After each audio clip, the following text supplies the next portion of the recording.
Yeah, I believe that Christ's suffering and the demonstration of the kind of physiologic stress that his human body was under is manifested in the Garden of Gethsemane, where it's described that he was sweating blood. And there is a well-documented medical condition in which patients who are under tremendous amount of emotional stress and physiological stress can in fact sweat blood, because little blood vessels within the glands burst and then the blood is expressed.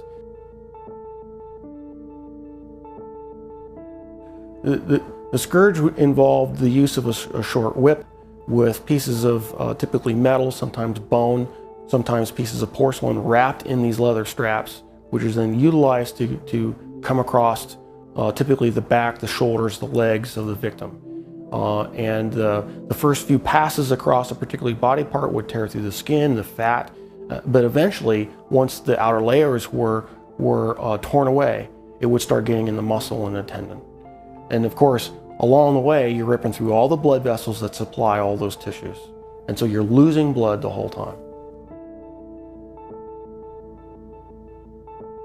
The plant that was described actually had a very long thorn, not the little thorns that we would think from a rose bush. These were thorns that were typically 1.5 to 2 inches in length. The scalp is one of the most vascular portions of our bodies. It had a huge blood supply up there. So then having those thorns shoved down into the, down onto the bony plate would have gone through all the scalp, which in and of itself would have created a huge amount of blood loss. I've seen people actually bleed to death from just a scalp injury. So this is not a small injury to have, who knows, dozens of these things shoved into your scalp. And so that would have caused more blood loss.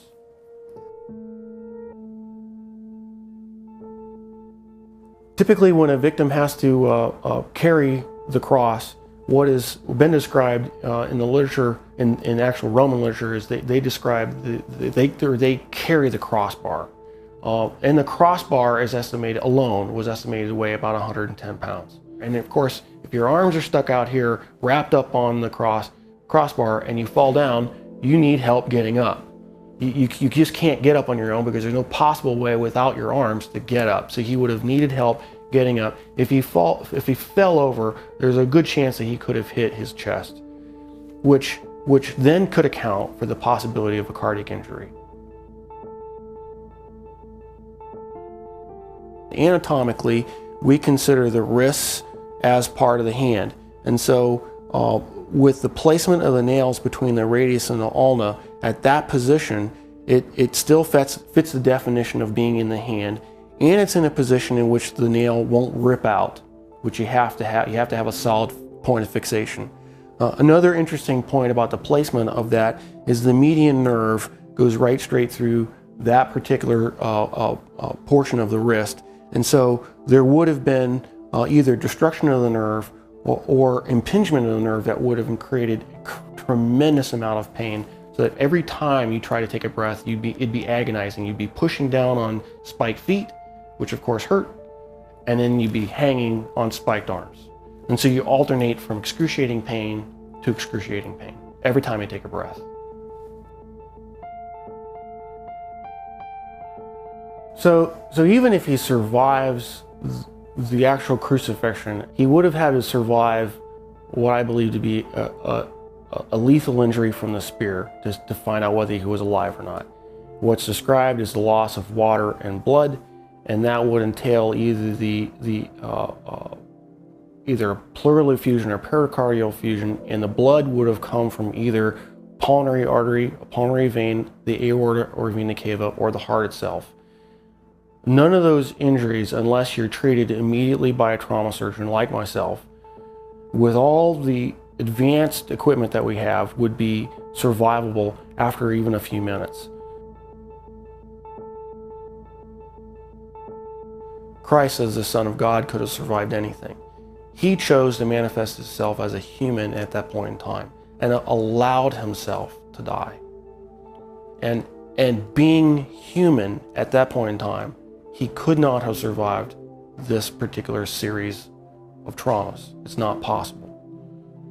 Christ as God could have survived anything they threw at him. But he chose to be Christ, the human, at that point in time to die for our sins. And that given that self-limitation of remaining to be human, he died. He did not survive the event.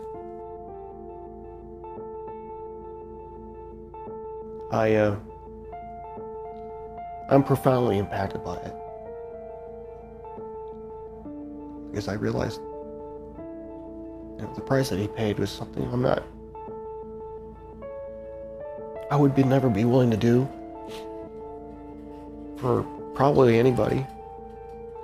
It's very difficult for me to even sing songs about the cross, even in worship, because I truly do understand what he paid, the price that he paid.